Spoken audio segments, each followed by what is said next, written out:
안녕하세요. 과학이 재밌어지는 시간, 과학으로 보는 세상씨. 오늘도 알아두면 유용한 과학 이야기 가득 싣고 돌아왔습니다. 네. 기환 씨, 요즘 뭐 재밌는 얘기 없어요? 제 얼굴만 봐도 재밌지 않나요? 맞아요. 너무 격하게 공감하시네. 맞아요. 네. 뭐 사실 뭐 유머와 재미하면 또 김기환이고 과학하면 역시나 김기환 아니겠습니까? 그쵸. 자, 그래서 제가 이 재미에다가 과학을 더한 질문 하나 드려보겠습니다. 갑자기 질문을 한다고요? 예. 뭔데요? 한번 주세요. 자, 일단은 힌트를 좀 드려볼게요. 이 친구는 덩치가 진짜 어마어마하고요. 생긴 거는 조금 기괴하면서도 좀 독특하기도 하고 아무튼 좀 개성 있게 생겼어요. 덩치가 어마어마하게 크다. 저도 한 덩치 하고요. 네. 뭐 코끼리, 악어 아닌가요? 아닙니다. 이게 약간 지금 생존하지 않는 것까지 범위를 좀 넓혀보셔야 돼요. 어느 날 호련이 사라졌거든요. 방금 하나 떠오르긴 했는데 김기환 아니에요? 좀 확실히 하기 위해서 네. 마지막으로 힌트 하나 더 주세요. 저도 사실 좋아하지만 우리 어린아이들이 너무나 좋아하고요. 최근 또 개봉했던 영화에서 주인공으로 등장을 해가지고 그야말로 인싸가 됐죠. 이음절입니다. 공룡이군요. 네. 저희가 오늘 함께할 주제이기도 하죠. 맞습니다. 자, 오늘은 알수록 신기하고 흥미롭고 재미있는 공룡 이야기 또 중생대로 한번 모셔보도록 하겠습니다. 지금부터 저와 함께 중생대 공룡 이야기 속으로 가보시죠.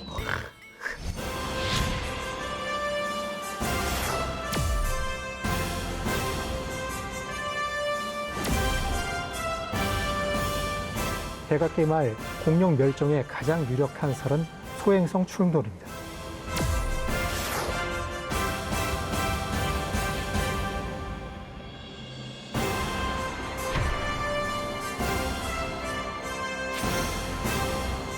많은 사람들이 공룡이 멸종했다고 믿고 있지만 사실은 공룡은 완전히 멸종하지 않았습니다.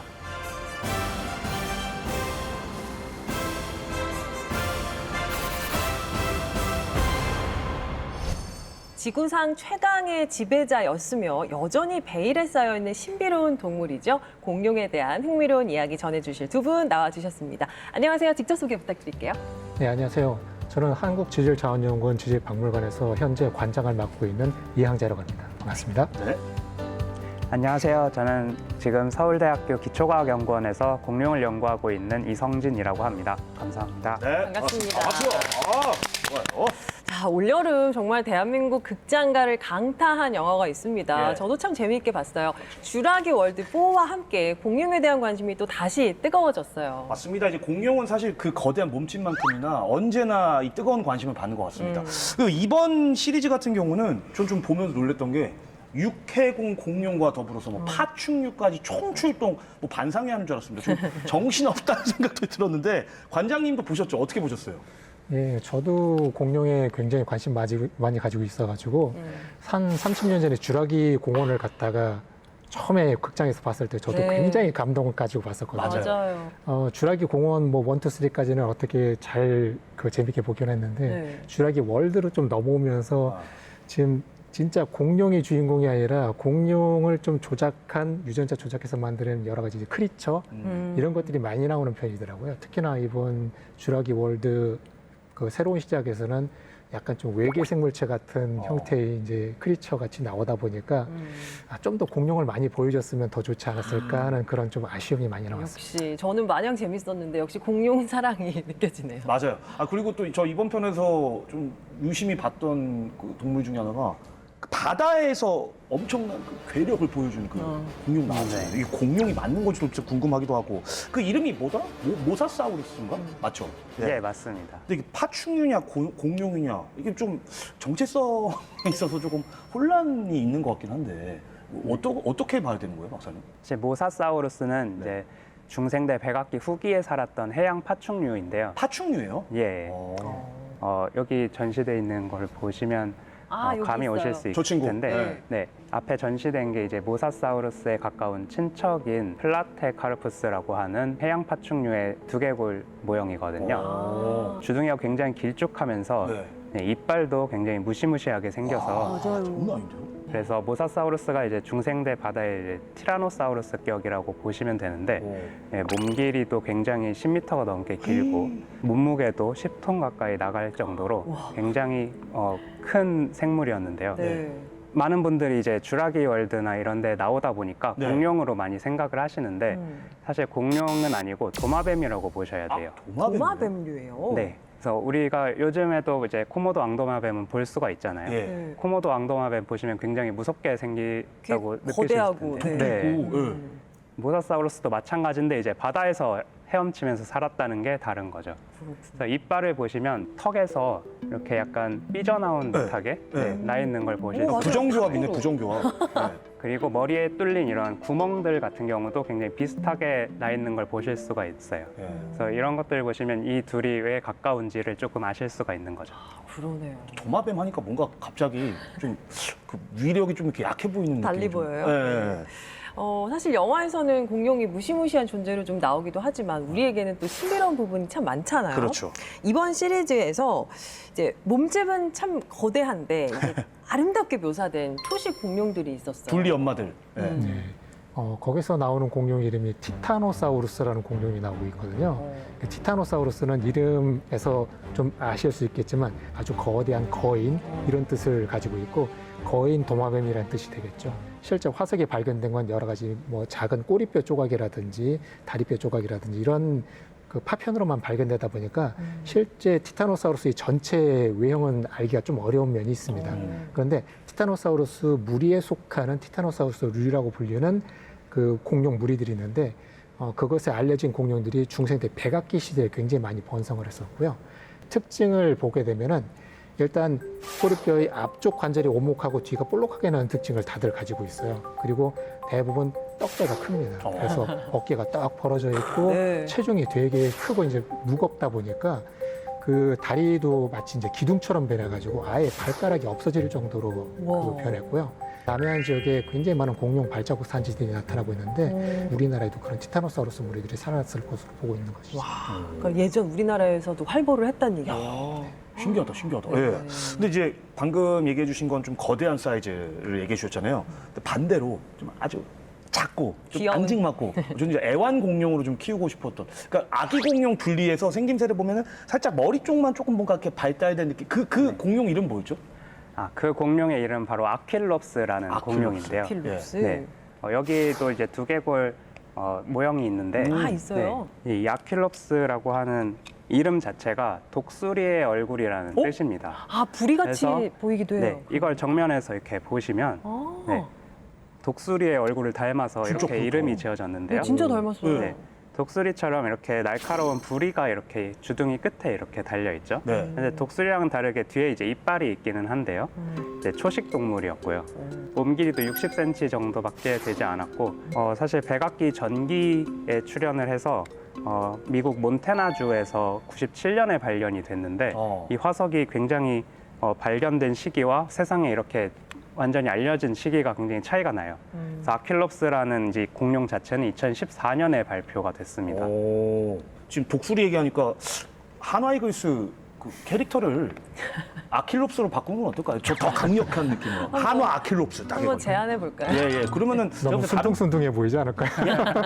그런가? 근데 너무 저 귀여운가요? 뼈만 보면 약간 네. 독수리 느낌이 딱 있어가지고. 그러게요. 예. 야, 네, 사이드 캐릭터로 괜찮아 보이네요. 그렇습니다. 예, 공룡 덕후이시면서 전문가인 두 분과 이야기를 나누니까 네. 더 재밌습니다. 요즘 극장가만큼이나 뜨거운 공룡 열풍을 실감할 수 있는 곳이 또 있다고 하네요.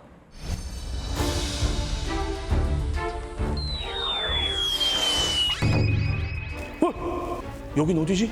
나 분명히 조금 전에 고비 사막에서 공룡 화석을 발굴하고 있었는데 이거 트리케라톱스! 와, 이 머리뼈가 이렇게 온전하게 보존이 돼 있다니 이거 정말 대발견이야. 유레카! 공룡 연구사에 정말 큰 획을 잇는 아주 엄청난 일이라고 할 수 있지. 근데 대체 이거 누가 발굴한 거지?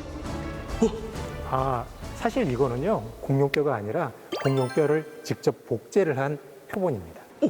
표본이란 말입니까? 이게 실제가 아니란 말입니까? 실제 표본은 아니지만 실제 뼈를 정밀하게 복제를 해서 만들어낸 표본이면 진짜 뼈를 본다고 생각하셔도 돼요. 지금 2025년에 이 공룡 연구는 저 시절보다 더 진일보한 것 같습니다. 발굴이라든지 또는 연구라든지 이런 방법들은 크게 변하지는 않았고요. 물론 새로운 기술들이 많이 동원되고 있는 건 사실입니다. 여기 온 김에 어떻게 이 공룡 연구에 대해서 좀 같이 좀 배워볼 수 있겠습니까? 네, 그렇게 하실 수 있을 것 같습니다. 이거는 그 실제 화석 발굴 현장인 건가요? 예, 마치 발굴 현장처럼 재현한 전시물인데요. 혹시 어떤 공룡인지 아시겠어요? 보자. 저 머리며 꼬리며 보니까 이거 스테고사우루스. 네, 맞습니다. 좋습니다. 잘하시네요. 스테고사우루스는 중생대인 쥐락이라는 시대에 살고 있었던 공룡인데요. 보시다시피 아주 작은 머리에 등 쪽 위에는 여러 개의 골판들이 널판지처럼 쭉 늘어서 있는 특징을 가지고 있고 또 꼬리에는 4개의 스파이크를 가지고 있습니다. 제가 연구할 때도 저 골판, 저 스파이크, 저 용도가 뭔지 연구를 하다 딱 막혔었거든요. 혹시 좀 뭐가 밝혀진 게 있습니까? 지금 과학자들이 가장 유력하게 보고 있는 거는 저것을 일종의 과시용도의 장식물 같은 걸로 그렇게 사용했을 거라고 보고 있습니다. 나 이렇게 덩치 큰 놈이고 멋있는 놈이야. 그 자랑하는 거죠. 사람으로 따지면 이렇게 어깨뽕 같은 거. 딱 과시하는 이런 용도. 좋았어. 다음 공룡에 대한 힌트는 없습니까? 다음 보실 공룡은 이 공룡보다 좀 머리도 크고 좀 마음씨 따뜻한 공룡이라고 할까요? 아니, 공룡인데 마음이 따뜻하다고요? 저는 처음 보는 친구인데 새로 발굴된 친구인가요? 마이아 사우라라고 불리는 공룡인데요. 마이아라는 부분은 착한 엄마, 사우라라는 이름은 도마뱀이라는 뜻입니다. 착한 엄마, 파충류, 도마뱀, 공룡 이런 뜻으로 볼 수 있는데 사실 이 마이아 사우라가 발견되고 연구되기 전에는 일반적으로 공룡이 이제 파충류 이미지로 비춰지다 보니까 보통 알을 낳아놓고 이거를 돌보자고 그냥 떠나버리는 걸로 알려졌거든요. 저도 그거까지는 발견을 했습니다. 예. 그런데 이 공룡 알의 둥지에서 나온 새끼하고 이런 화석들을 연구하다 보니까 실제로 공룡들이 마치 지금의 새처럼 어렸을 때부터 돌봄을 받다가 그리고 성장하게 된다는 것을 알려주게 된 아주 중요한 화석이 된 거죠. 이 친구는 등이 이렇게 딱 솟은 거 보니까 낙타처럼 생긴 것 같기도 하고. 네, 이렇게 특이한 신체 구조를 가지고 있는 공룡인데 이 공룡의 이름이 바로 데이노케이루스라는 공룡입니다. 제가 2009년도에 몽골 고비 사막에서 직접 발굴했었던 공룡입니다. 아주 무서운 손이라는 별명을 가지고 있는 공룡인데 제가 봤을 때는 이 4분의 1 축소 모형이라고 그러는데 전혀 무서워 보이지 않는데요? 실물 크기의 손을 보여드릴게요. 예. 우와! 이게 사이즈가. 이렇게 거대한 공룡의 왼손입니다. 이거는 진짜 공룡 뼈를 그대로 모델링을 한 거거든요. 3D 모델링해서 만든 거지만 진짜 크기와 형태를 그대로 재현한 거예요. 진짜 무섭습니다. 그럼 이 친구는 육식 공룡이었나요? 이 공룡이 처음에 발견됐을 때 처음에는 2개의 팔만 발견됐어요. 한 2.4m 정도 되는 거대한 팔만 발견되다 보니까 이 공룡의 정체가 계속 수수께끼였거든요. 그러던 것이 저희가 2009년도에 이 공룡의 나머지 전체 화석을 발견하게 됐어요. 그러면서 이 공룡의 형태가 비로소 한 50년 만에 밝혀진 거죠. 그러면 이 바이톱의 그 용도는 뭐였습니까? 마치 갈고리처럼 생겼잖아요. 네. 그래서 어떻게 보면 어떤 공룡을 막 공격하고 잡아먹을 때 썼을 것 같지만 사실은 이 공룡의 낙엽을 긁어모으는 갈퀴 아시죠? 그렇죠. 갈퀴처럼 이 구부러진 발톱들을 식물들을 긁어서 모으는 그런 역할을 했다고 보고 있습니다. 그래서 이 공룡이 나중에 저희가 여러 가지 신체적 특징과 뱃속에 들어있는 자갈과 그리고 뱃속에 들어있는 먹이들을 저희가 발견했어요. 그래서 그것들을 통해서 이 공룡이 사실은 식물도 먹고 그리고 물고기도 먹었었던 잡식 공룡이었다는 걸 알게 됐던 거죠. 이 무서운 손이라는 별명에는 좀 맞지 않게 약간 좀 반전 매력이 있군요. 전 세계적으로도 과학계에서 굉장히 이슈가 돼가지고 굉장히 사람들한테 놀라움을 줬었습니다. 아니 어떻게 이런 공룡들을 진짜 실제처럼 복원을 할 수가 있는 겁니까? 그 기술이 따로 있는 겁니까? 특별한 기술이 있는 것은 아닌데 열심히 발굴하고 그 발굴된 화석들을 처리 작업하고 다시 그 부서진 파편들을 하나하나 모아서 복원하는 작업이 필요하겠죠. 그렇다면 혹시 그 복원하는 과정도 여기서 볼 수 있습니까?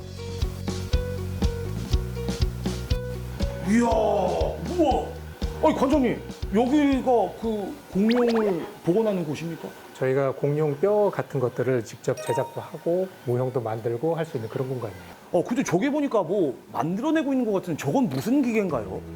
저희가 전시하기 위한 전시물들의 뼈에 하나하나 그 모형들을 갖다가 실제 형태로 찍어내는 그런 장치라고 보시면 되죠. 지금 여기 보시는 게 티라노사우루스의 머리뼈의 한 반만 찍어낸 모형인데 네네. 이쪽에 딱 들어맞는 거예요. 이렇게 정체 공룡의 머리뼈가 어떤 구성을 가지고 있고 어떤 형태를 가지고 있는지를 여러분들한테 한번 보여드리기 위해서 이 티라노사우루스의 머리뼈를 전체적으로 쫙 다 분해를 해서 그 구성을 보여드리려고 합니다. 네, 티라노사우루스 머리뼈가 하나하나 이렇게 프린팅 되는 걸 보니까 진짜 뭐 박물관이 살아있다라는 말이 떠올랐습니다. 네. 그런데요, 관장님, 이 뼈를 한꺼번에 이렇게 만들면 편할 것 같은데 조각조각 따로 만드는 이유가 있을까요? 지금 이쪽 앞에도 티라노사우루스 머리뼈 전체 모형이 여기 전시를 하고 있는데요. 네. 여기 보시다시피 티라노사우루스의 머리뼈가 사실은 한 덩어리처럼 보이지만 수많은 조각으로 이루어져 있습니다. 처음에 이 뼈들이 다 달라붙지 않은 상태로 연약하게 연결이 돼 있다가 점점 자라면서 하나씩 달라붙어서 저렇게 튼튼한 머리뼈 구조를 이루게 됩니다. 이 공룡의 머리뼈가 얼마나 수많은 조각들의 구성들로 이루어져 있는지 그것들을 보여드리기 위해서 그 전시물로서 준비를 하고 있던 겁니다.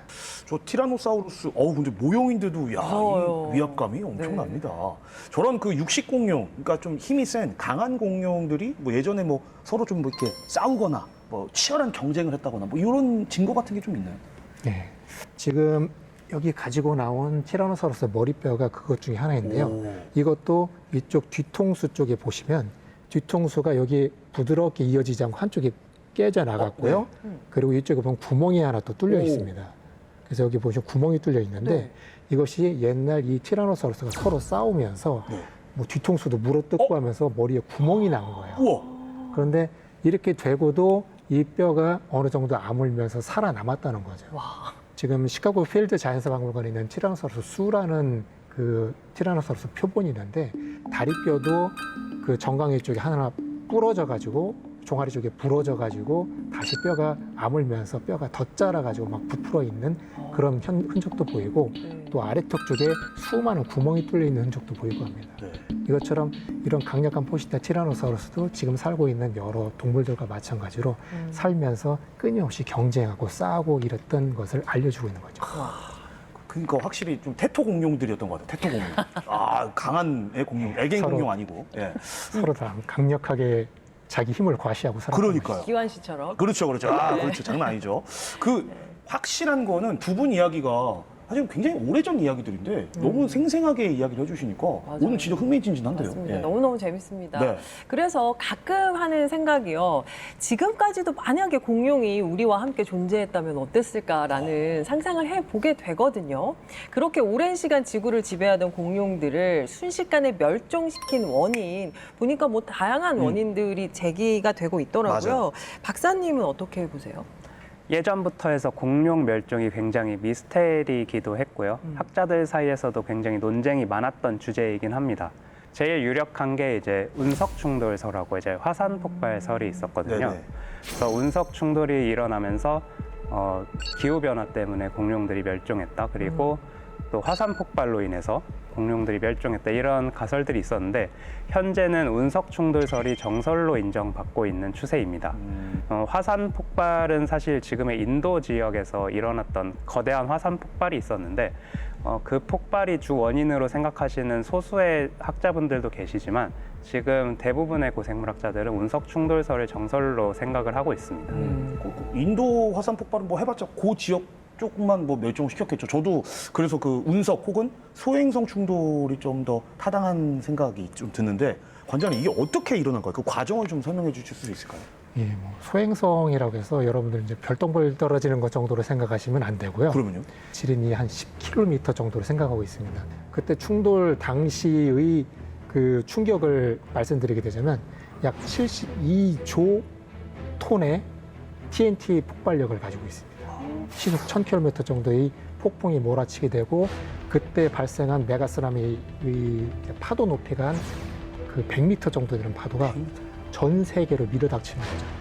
상상도 안 되는 스케일. 진짜 예, 상상도 안 가요. 굉장히 거대한 소행성이다 보니까 바다 지각이 순식간에 녹아가지고서 그것이 하늘로 솟구치게 되고 하늘로 올라간 그 수많은 녹아있는 돌덩어리가 전 세계에 이제 불비로 쏟아지게 되는 거죠.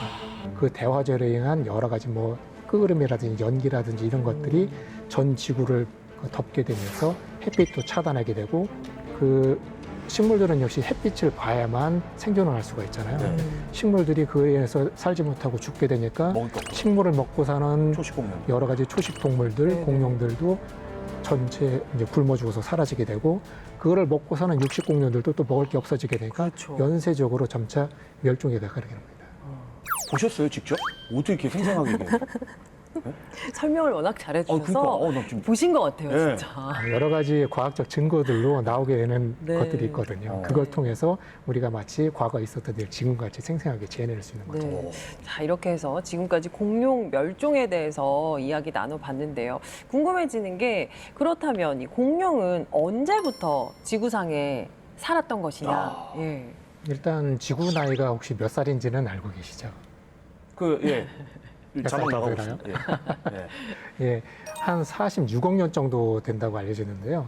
근데 사실상 46억 년은 지구 역사 중에서 생물체라고 볼 수 있는 것이 나타난 시간은 굉장히 짧습니다. 그래서 가장 생물들이 본격적으로 번성하기 시작된 시대로 볼 수 있는 게 고생대, 중생대, 신생대인데 고생대가 시작된 것도 지구가 태어난 46억 년 전으로부터 거의 40억 년이 지난 시점에서야 비로소 고생대가 시작되고 있습니다. 네. 그 시대는 바다에 지금 알고 있는 삼엽충이라는 생물들이 바다에 살고 있었는데 바다에서 기어다니는 벌레 같은 생물들이었었죠. 그리고 고생대를 대표하는 그 대표적인 화석 생물이었었고요. 2억 5,200만 년부터 시작해서 6,600만 년 전까지가 바로 중생대라는 시대를 차지하고 있습니다. 그게 바로 공룡 시대였었고 공룡 시대는 다시 또 세 가지 시대로 나뉘게 되는데 트라이아스기, 쥐라기, 백악기라는 시대로 나뉘게 되죠. 쥐라기는 여러분들 쥐라기 공원이라고 알려진 바로 그 네. 대표적인 시대인데 바로 공룡이 가장 번성했던 시대이기 때문에 쥐라기라는 이름을 붙여가지고 그런 소설과 영화 제목으로 삼았던 것이기도 합니다. 그래서 공룡이 처음 나타났던 시기에 등장했던 공룡이 바로 뭐냐면은 여기 보시는 것 같은 이제 에오랍토르라는 공룡하고 그리고 헤레라사우루스라는 공룡이 있거든요. 헤레라사우루스는 헤레라라는 농장주가 이 화석을 처음 발견하다 보니까 그 이름을 붙여가지고 헤레라사우루스라는 이름을 붙였고요. 네. 이 에오랍토라는 것은 새벽의 도마뱀이라는 뜻, 새벽의 도둑이라는 뜻인데 바로 이제 다리 계곡이라는 곳에서 발견이 됐기 때문에 이것이 그 화석의 기원을 따라가지고 이름을 붙여준 것이 되겠습니다. 그리고 쥐라기란 시대는 여러분들이 많이 알고 있는 공룡들이 나타나게 되는데 알로사우루스라는 공룡, 알로사우루스. 그리고 땅에 사는 대형 대형 용광류 공룡들 그러니까 뭐 브라키오사우루스라든지 뭐 디플로도토스, 아파토사우루스, 뭐 브론토사우루스 이런 공룡들 그리고 꼬리에 침이 나 있는 네. 스테고사우루스 스테고사우루스. 이런 공룡들이 바로 쥐라기 시대 대표적인 공룡들이 되겠습니다. 그리고 이제 쥐라기가 끝나면서 그 이제 백악기 시대에 오게 되면서 여러분들이 많이 알고 있는 드디어. 대표적인 공룡들, 네. 티라노사우루스, 트리케라톱스 이런 공룡들, 그리고 뭐 벨로키랍토르 이런 공룡들이 등장하게 되죠. 지금 뭐 관장님이 그 어떤 공룡의 연대기를 갖다 쫙 설명을 해주시니까 예, 진짜 마치 또 눈앞에서 보는 것처럼 생생했는데요. 그 처음에 나왔던 저 모사사우루스 저게 공룡이 아니고 파충류라고 하셨단 말이죠. 그럼 궁금한 게 공룡이랑 파충류랑 이 좀 구분할 수 있는 방법 같은 게 있나요? 사실 파충류는 굉장히 큰 집단이고 공룡이 그 안에 들어가 있다고 보셔도 되는데요. 아, 이 모사사우루스나 이런 도마뱀 그리고 뭐 뱀도 그렇고요. 그리고 거북 그리고 악어 이런 것들이 다 이제 그 파충류에 포함이 된다고 보시면 되는데 공룡 같은 경우는 다른 파충류들과는 굉장히 다른 점이 있습니다. 네. 지금 살아있는 생물들 중에 공룡과 제일 가까운 게 이제 악어인데요. 악어나 아니면 이런 도마뱀을 보시게 되면 관절이 굉장히 꺾여 있어서 엉금엉금 기어다니시는 걸 아마 동물원이라든지 네. 밖에서도 그렇죠. 보실 수 있었을 거예요. 그렇죠. 공룡은 그런 동물들과는 달리 직립보행을 했습니다. 아, 맞아요. 다리가 사람처럼 밑으로 쭉 뻗어 있어서 엉금엉금 기어다니는 게 아니라 빠르게 이제 직립보행을 할 수 있었는데 그게 이제 공룡의 가장 큰 특징이고요. 그리고 공룡이 이렇게 크게 번성을 할 수 있었던 요인 중에 하나라고도 저는 생각을 하고 있습니다. 공룡은 또 이제 크게 용반류랑 조반류로 나눌 수도 있는데요. 이건 이제 골반뼈, 엉덩이뼈의 그 형태에 따라서 구분을 합니다. 그래서 용반류 같은 경우는 이런 여기 앞에 보시면 여기 티라노사우루스의 골반뼈 모형인데요. 골반뼈가 이제 주요 골반뼈가 3개가 있는데 그 중에 이제 밑에 달린 2개가 이렇게 서로 다른 방향을 향해 있습니다. 그걸 이제 도마뱀의 골반뼈와 비슷하다라고 해서 용반류라고 이름을 지었고요. 그리고 조반류 같은 경우는 이제 감이 오시겠죠? 네. 새 골반뼈와 같은 식으로 이 두 개의 골반뼈가 같은 방향을 향해 있어서 그렇게 조반류라고 이름을 지었는데요. 조반류에는 우리가 아는 트리케라톱스라든지 아까 말씀하신 스테고사우루스 같은 이런 초식 공룡들이 많이 포함이 되고 용반류에는 아까 말씀하신 브라키오사우루스나 이런 목 긴 용각류 공룡들 그리고 티라노사우루스 같은 육식 공룡을 포함하는 이제 수각류 공룡들이 거기에 해당이 됩니다. 사실 그렇게 거대한 공룡들이 이제 몸집을 키울 수 있었던 이유는 특별한 신체 구조에도 기인을 하고 있습니다. 공룡이 골반으로부터 곧게 뻗어내는 그 다리를 가지고 있다 보니까 체구가 얼마든지 커지더라도 체중을 버틸 수 있을 만한 구조를 가지고 있거든요. 무리가 안 가는. 예. 네, 그런 거대한 구조를 가지고 있기도 하고 그리고 그런 거대한 체구임에도 불구하고 체중을 좀 줄일 수 있는 그 요소들을 가지고 있는데 바로 몸 속에 수많은 공기 주머니를 가지고 있어서 그런 덩치에도 비해서 상대적으로 몸무게가 가벼울 수 있었습니다. 그리고 또 하나 이들이 커질 수 있는 이유 중에 하나는 먹이에도 관련돼 있는데 지금 살고 있는 초식 동물들도 보게 되면은 식물을 먹을 때 소 같은 걸 보게 되면 풀을 뜯어 먹고 하루 종일 뭐 하고 있습니까? 소가 되새김질. 계속 우물우물 씹고 있잖아요. 네. 왜 그러냐면 식물을 먹어봤자 여기서 얻을 수 있는 영양분이 굉장히 적어요. 네. 최대한 식물에 들어있는 걸 쥐어 짜내서 흡수해야만 영양분을 섭취할 수 있는 거거든요. 그러다 보니까 이 소화를 위한 장도 굉장히 길어집니다. 장이 굉장히 길어지니까 그 뱃속에 다 들어있으려면 몸통이 어떻게 되겠어요? 커져야죠. 그거를 수행하려면 몸집도 굉장히 커지게 되거든요. 그래서 그렇게 커진 체구를 가진 초식동물들이 계속 등장하니까 그거를 잡아먹을 육식동물들도 역시 잡아먹으려면 자기도 체구가 커져야지. 그렇죠. 그와 같이 서로 초식동물과 육식동물들이 그런 그 군비 경쟁을 하다 보니까 점차 체구가 커진 면도 있다고 볼 수 있겠습니다. 1억 년이 넘는 긴 시간 동안 지구를 지배하던 공룡, 지금은 사라졌지만 공룡 연구는 지금도 계속되고 있습니다. 네. 자, 관장님, 공룡 연구는 어떤 과정으로 이루어지나요? 중생대의 퇴적층이 쌓여 있는 곳을 우리가 미리 인지를 하고 그곳을 찾아가게 돼서 진짜 발굴할 만한 가치가 있는 화석이라고 판단이 된다면은 본격적으로 이제 발굴 작업을 시작하게 되죠. 안전하게 실험실까지 운반될 수 있도록 하기 위해서 석고로 포장을 하게 됩니다. 거기에다가 발견된 곳에 이제 정보라든지 이것의 코드 번호라든지 이런 걸 적은 다음에 안전하게 차량에 실어서 실험실까지 운반하게 되죠. 실험실로 가져와서 이제는 포장을 해왔는데 그냥 포장된 채로 둘 수는 없잖아요. 네. 아직은 이 흙이라든지 암석에 이제 묻혀 있는 상태이기 때문에 뼈를 이 암석으로부터 분리해내는 작업을 하게 됩니다. 각각 특징들을 뭐 측정도 하고 기록도 하면서 여러 가지 이제 연구 자료를 쓸 수 있는 거 만들고 복원한다든지 하면서 또는 전시를 할 수 있는 것들로 또 복원 작업도 거치게 되는 것들이죠. 뭐 연구 기간만 놓고 보면 다른 나라에 비해서 뭐 우리나라의 그 역사가 역사가 길지는 않지만 길다고는 할 수 없지만 우리나라에서도 공룡 흔적이 또 많이 발견되고 있잖아요. 네, 맞습니다. 그래서 1973년 경북 의성에서 처음으로 공룡 뼈가 우리나라에서 발견이 됐는데요.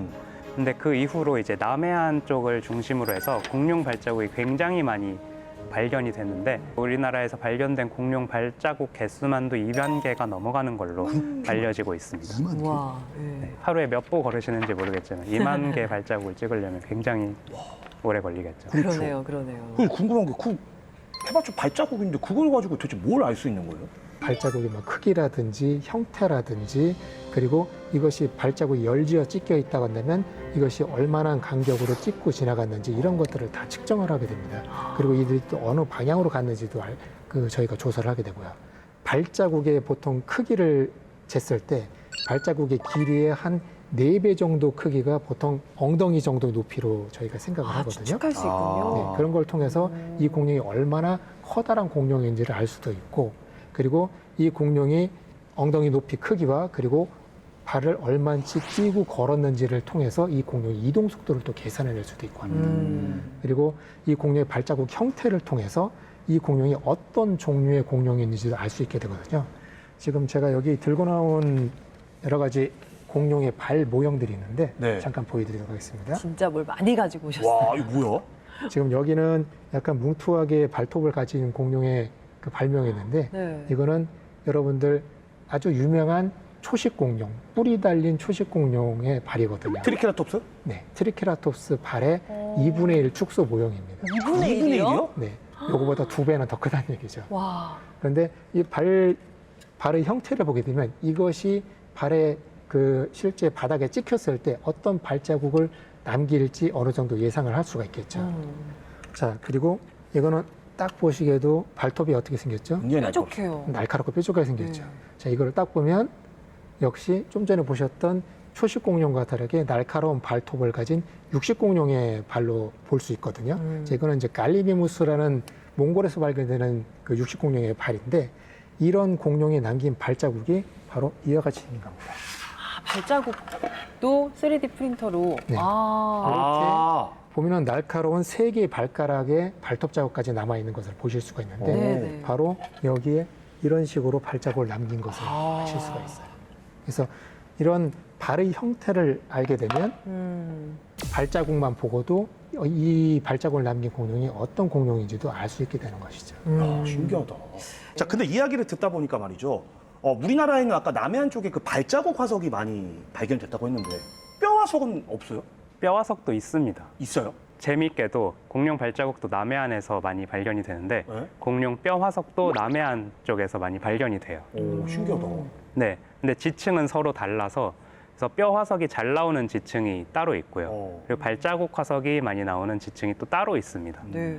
그래서 뼈 화석이 많이 나오는 곳은 주로 이제 강이 이렇게 범람해서 갑자기 공룡들이 휩쓸리거나 아니면 공룡의 사체가 휩쓸려서 이렇게 빠르게 묻힐 수 있는 네네. 그런 환경에서 뼈 화석이 이제 보존이 되게 되는데 네. 우리나라에는 경남 하동군 쪽에 그런 지층이 잘 발달을 해 있고요.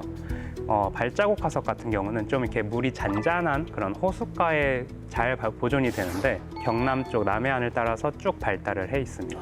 자, 앞으로도 한반도의 공룡들이 더 많이 발굴돼서 세계적으로 널리 알려지고 또 연구에도 많은 도움이 되기를 바랍니다.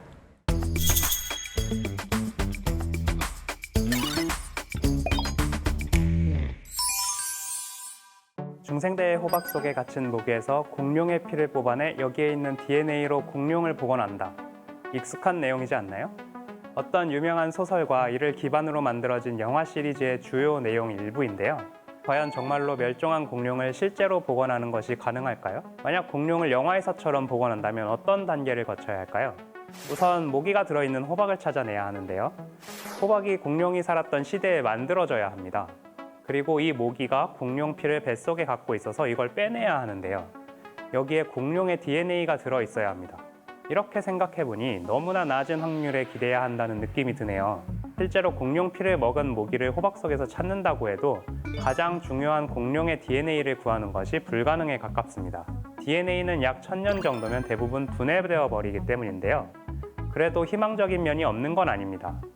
공룡의 연조직과 단백질 등이 화석에서 발견되는 사례가 늘고 있고 최근엔 약 1억 2천만 년 전 전기 백악기 시대의 물고기 화석에서 DNA를 발견했다는 연구 결과가 발표되기도 했습니다. 만약에 너무나도 운이 좋게 공룡의 DNA를 찾았다면 공룡을 복원할 수 있을까요? DNA를 이용한 공룡 복원에는 아마도 우리가 가진 동물 복제 기술을 이용해야 할 텐데요.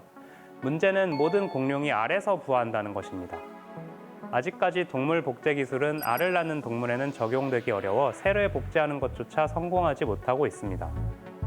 양, 말 등의 포유류가 복제된 것처럼 새를 복제할 수 있게 되더라도 멸종한 공룡은 현생 새와 유전적으로 거리가 매우 멀기 때문에 복원에 적합한 새를 찾는 것도 매우 어려운 일이 될 것입니다. 지금까지 살펴본 바를 종합하면 결국 영화 속 시나리오대로 공룡을 복원하는 것은 불가능할 것으로 보입니다. 그렇다면 다른 방법은 없을까요? 미국의 한 고생물학자가 몇 년 전 발표한 프로젝트가 화제가 된 적이 있었는데요. 새는 공룡이기 때문에 새에는 스위치가 꺼져 있는 멸종된 공룡의 유전자가 있을 것이라 가정하고 이런 유전자를 발현시키려고 한 것입니다. 이 프로젝트에선 닭을 이용해 이런 고대 유전자를 작동시켜 닭 배아에 멸종된 공룡처럼 이빨과 긴 꼬리를 만들어냈고 그래서 이렇게 유전자가 조작된 닭의 배아에 치키노사우루스라는 이름이 붙기도 하였습니다. 하지만 이러한 시도는 단순히 닭의 유전자에서 발현되지 않던 유전자를 발현시킨 것으로 실제 멸종한 공룡 종을 복원시키는 것과는 거리가 먼 일입니다. 닭이 이빨이 나고 꼬리가 길다고 하더라도 닭이 티라노사우루스가 될 수는 없는 것이죠. 그렇기에 이 프로젝트는 유전과 진화 연구에는 어느 정도 의미가 있지만 공룡 복원으로 나아가기에는 무리가 있습니다. 하지만 공룡을 복원할 수 있을지보다 중요한 것은 공룡을 복원하는 것이 필요할까일 것입니다. 최근 멸종된 동물을 다시 복원하고자 하는 시도가 이어지고 있는데 그것이 생태계에 어떤 영향을 줄지 그리고 복원한 동물이 정말로 멸종한 그 종이 맞는 것인지 등 여러 사항을 충분히 고려해야 할 것입니다. 중생대 말 육상의 지배자 공룡이 사라지고 새로운 시대가 펼쳐졌죠. 비로소 이제 신생대가 시작되면서 인류의 시초도 등장을 한 거잖아요.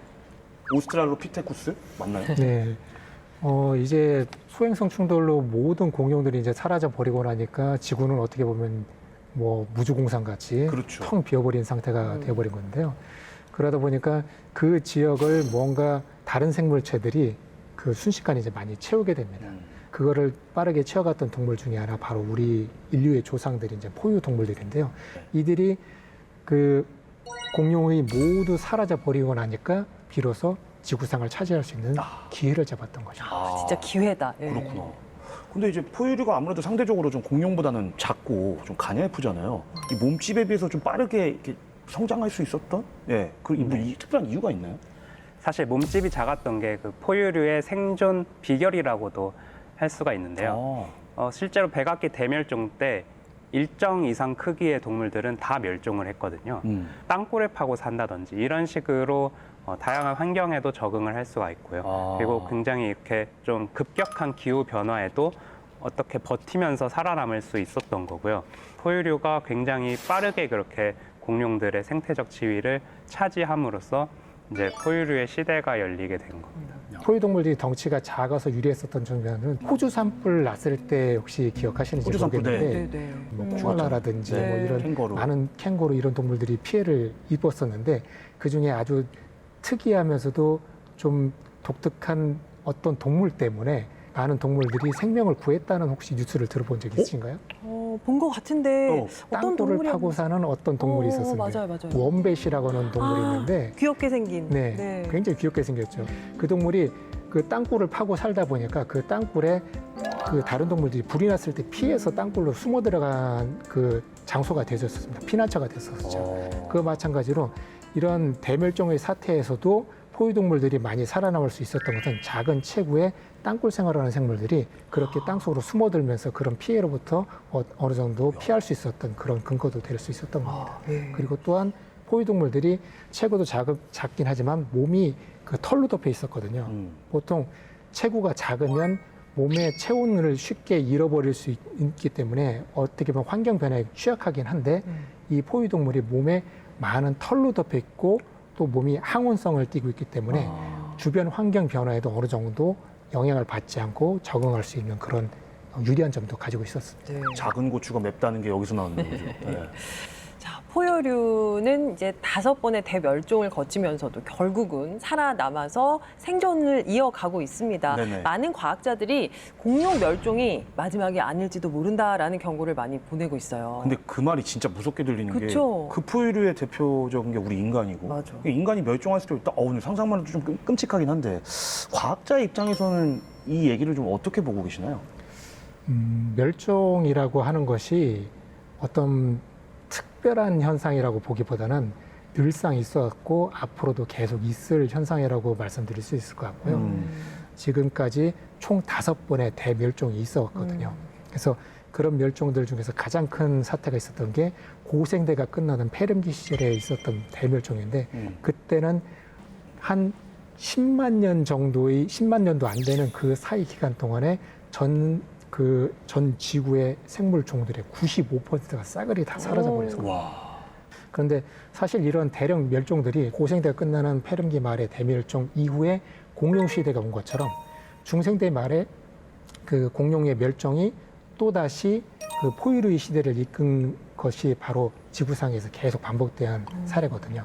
어떻게 보면 우리가 맞이할 수도 있는 이후의 멸종, 6번째 대멸종이라 볼 수 있을 텐데 그 다음에는 또 다른 어떤 생물체가 우리의 자리를 또 지구상에서 대신할지도 모릅니다.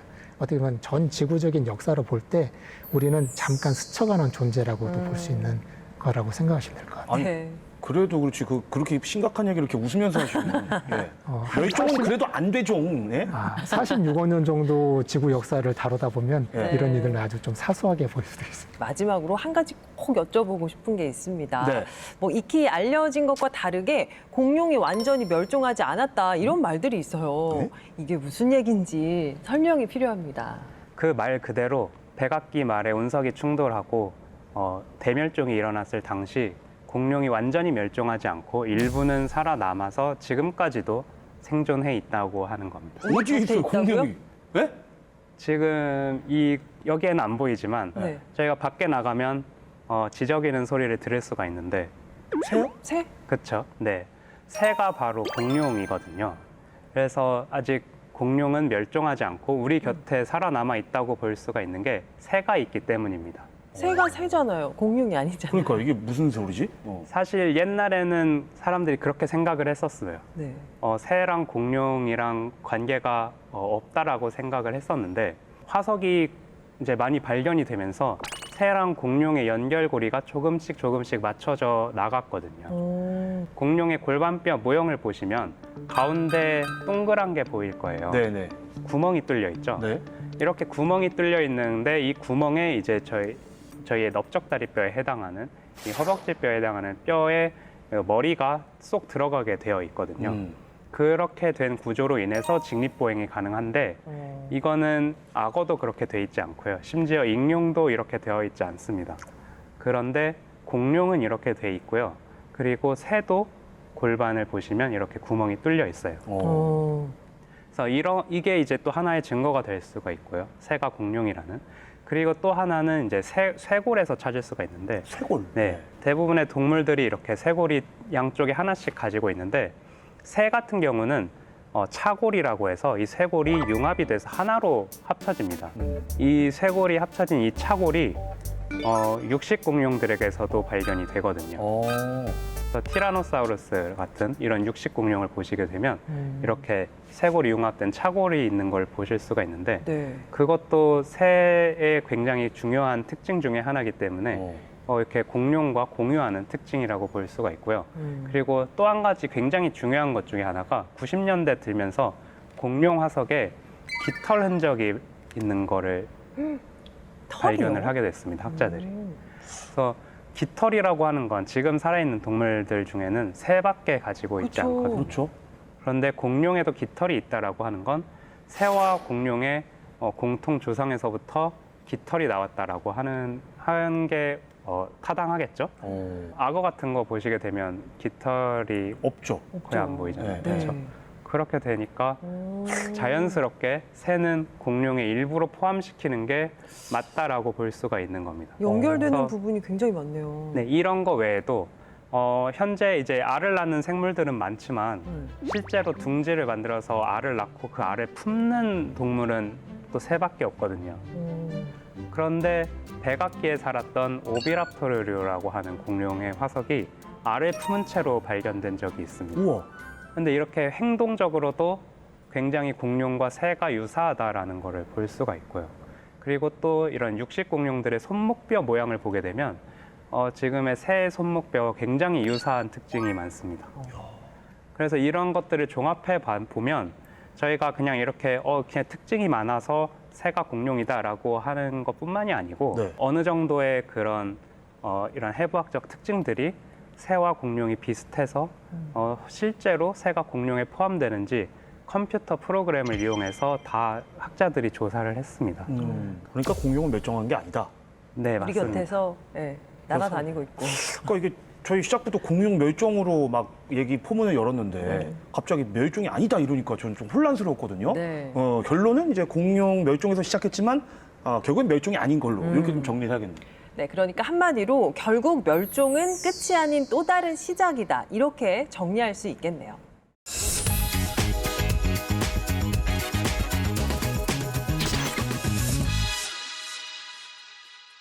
세상 곳곳에 숨어있는 과학 이야기 오늘도 아낌없이 탈탈 털어드립니다. 과학 지식 플렉스하는 남자 김기환의 과학 이수다.